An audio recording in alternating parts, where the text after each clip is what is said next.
It's a beautiful day here at the Epic Pond, but I do have some sad news, my friends. 2 of the beautiful koi that I raised made their way down, even though I had a barricade, in the crazy rainstorms, and unfortunately perished. Now they've been since recycled into the garden, but I got a call from California Waterscapes that said, hey, be ready, I have a surprise for you. And I think he's almost here. It's paradise, look at this place, wow. Incredible. Oh, well, would you look who it is? It's good to see you. How's it going, Chad? Good to see you, man. Yeah. It's been a while since you've been here. It has. It's been about 6 months. Wow, it looks incredible. Thank you. I'm hungry. Look, I just want to make a salad. We can get you a little salad later. But first, I need a roast of the pond. It's been a while since you've seen it. I know. I'm curious what your thoughts are. Let's check it out. Yeah, I know I messaged you and said that unfortunately we had a couple of koi make their way over the return and get stuck down there. So we lost 2, unfortunately. Yeah, they kind of get freaked out sometimes and we'll look for a path to get out, and sometimes you'll get that. So we tried to, we had a barrier that was maybe a little further down the stream. Yeah. And what I think happened is they would get here and then they'd kind of get curious and go down. So we kind of moved it to this point. To me, this feels more sufficient. I don't know what you think. The water's still flowing. That seems like that would work. Yeah, no, I know. It needs some life. Look at, are there any koi in there? There are. You can see them right there. They're hiding under there, yeah. So I have, fish cave. I believe I have 4 now. It's honestly hard because in the daytime, they're in the cave that Ed put in when we first put the pond in. So it's hard to ID them sometimes. But yeah, you know. You got water lilies are doing really nice here. The lilies are doing okay. I mean, there's some stuff that's gone in since you've been here. The watercress just keeps propagating itself. You'll see it in all these, like it's right below your feet right here. I did not plant that. That just came in. Yeah. You can just start taking little chunks and putting it around. Next thing you know, you have a watercress factory on your hands. It was actually wild. So this one here, this actually during the summer creeped all the way into here. The whole return was coated. It was wild. So we had to rip it out and give some to the hens and stuff. I ended up putting the dwarf papyrus in the pond.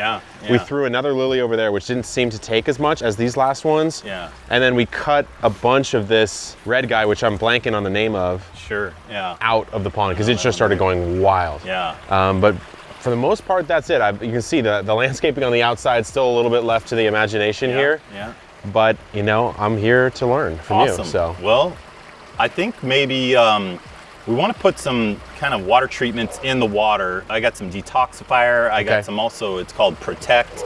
It's got different treatments in there that will help, you know, for the koi. Maybe there's some toxins from the rain that have kind of run off. Yeah, so we've had a ton of rain. Yeah, so we'll settle that down and kind of make sure the water is nice and you know, natural for them. And then we'll also bring in some more koi. We need some more koi, right? So we got some beauties.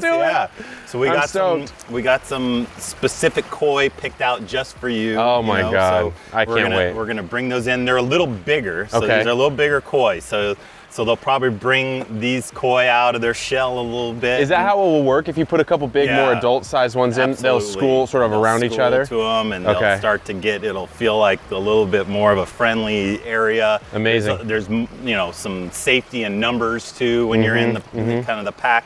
And then also the bigger koi, they're just not going to want to go down that area. You know, anytime that I've kind of dealt with negative edge ponds, you know, there's usually some larger koi in there and they do great and they do fine. You know, sometimes you get smaller koi in there, you know, they're funny. Sometimes I've seen koi that will jump out of a pond because, you know, maybe there's something in the water that they don't like. They're under some sort of stress. Well, we've had a koi, one of the koi that's still in the pond right now will sometimes, probably somewhere around sunset, will come out, go right into the middle and face head up about this far out of the water and we'll kind of do this like dolphin kick motion for a little bit and then we'll come back down for a while. It's a very weird behavior. I didn't know if you knew what was up with that. I guess I think there's something in there that's irritating their, you know, their gills a little bit and, you know, and their skin, and we'll, you know, definitely put something in there and that should help maybe chill that out some. All right, cool. And brought you a couple other little water treatments that'll really help with this. Let's do it. Awesome. All right, man. All right, let's go get it. All right, what do we got here, Chad? All right, so we got some, this is Protect for ponds. So this is just really good for the fish like that on their scales. It kind of treats the water. So we're gonna kind of give that a few squirts into the water and that'll help treat it. So this is Rapid Clear also. So this is like a flocculant. This will get a lot of the kind of the little green particles to kind of cling together, and it'll help clear that water up really nicely too. Got it. Okay, cool. So that's good. Same kind of thing. You know, we want to give that a, you know, about 20 pumps. 20 pumps. And then that'll start to collect all the little floating particles that are in the water and get them to coagulate together so they get caught up in the filtration system. So like time-wise on these treatments, after a rain is kind of ideal? Yeah. Anytime you're putting new water in there, you know, you're getting a lot of runoff water, or say you put the hose in there or something, forget about it, then you definitely want to do that. This is how we do it in the trade.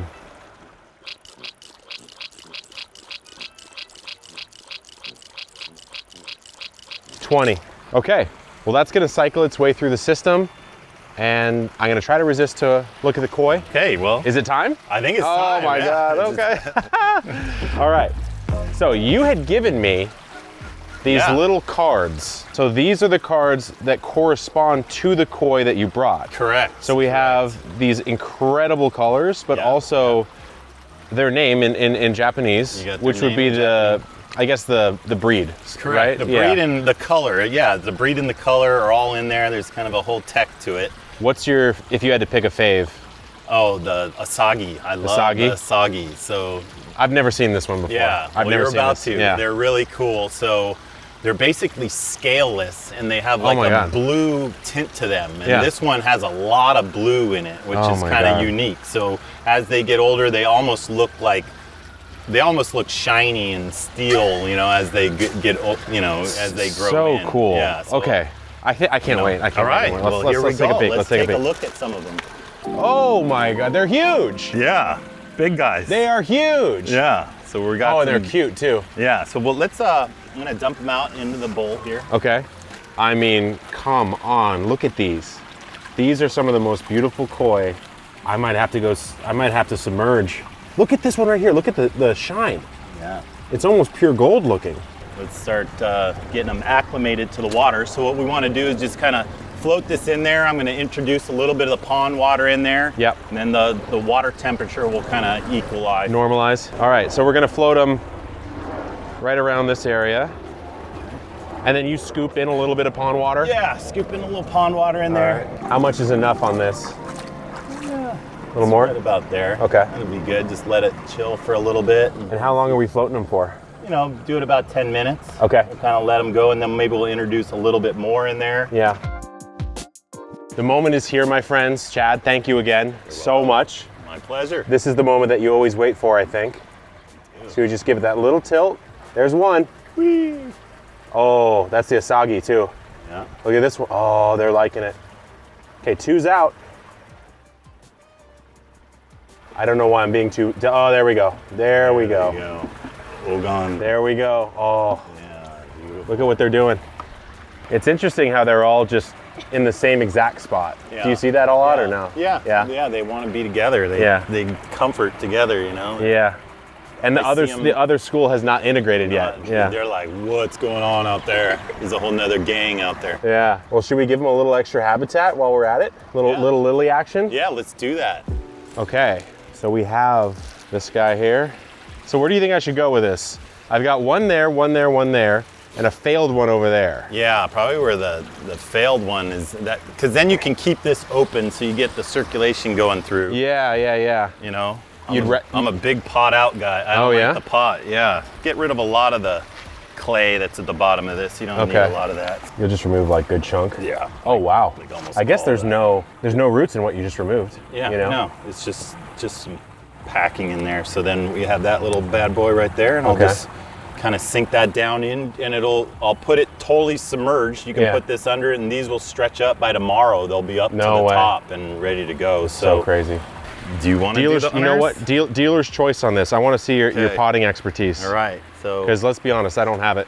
I like this spot where this thing is kind of hanging out. So that like rock right hawthorn there. stuff? Yeah, I'm going to move that rock, and I'm going to put it right in that spot right there. Okay. Oh, they're starting to go under. They're going into the cave. There they go. The Baloo cave. Yeah, and this will give them a little shade here too. Yeah. Cover, you know. Okay. That's a beautiful lily too. The pads are sort of almost variegated. Yeah, it's a hardy lily.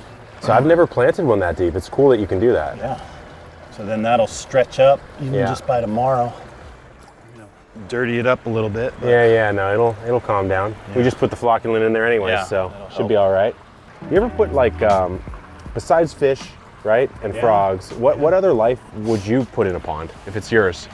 Turtles. Awesome. They'll just eat a lot of the water lilies. Could I just put a turtle in here? Put a turtle in there, but they're going to eat a lot of the water lilies. Okay, but you got a lot of water lilies. I mean, honestly, if they eat some of these bad-looking ones, I should just get a turtle. Will they get out of the pond? They will get out. Yeah. So prepare to have a turtle over there with the chickens once in a while, and a turtle kind of wandering around. Is a turtle smart enough though to come out and come back? Or sometimes you'll just find them randomly. It's just somewhere else. That's a good question. Yeah. It's hard to speak for turtles and what they think sometimes. They will kind of leave and come back. They will go and get lost. They will and go out into the middle of the street and get run over. Yeah. They do all kinds of crazy things. So if he's up near the barricade. Yeah, he's checking it out. Look at that. Oh, that's an amazing. Yeah. Look at that. That's what they're supposed to do. Just go up there, check it out. Well, dude, I appreciate it. Awesome. I can't wait. I'm going to send you some photos and see how they're adjusting, but thanks for coming by and I love it. Dropping your really cool pond wisdom on me. Thank you. I appreciate it. I need all the help I can get. I love being around ponds, and your backyard is so cool. I love watching your stuff. It's really cool. Thanks, man. Yeah. Well, I appreciate it. Thanks. All right, guys. Good luck in the pond. Let's go swimming. And keep on swimming.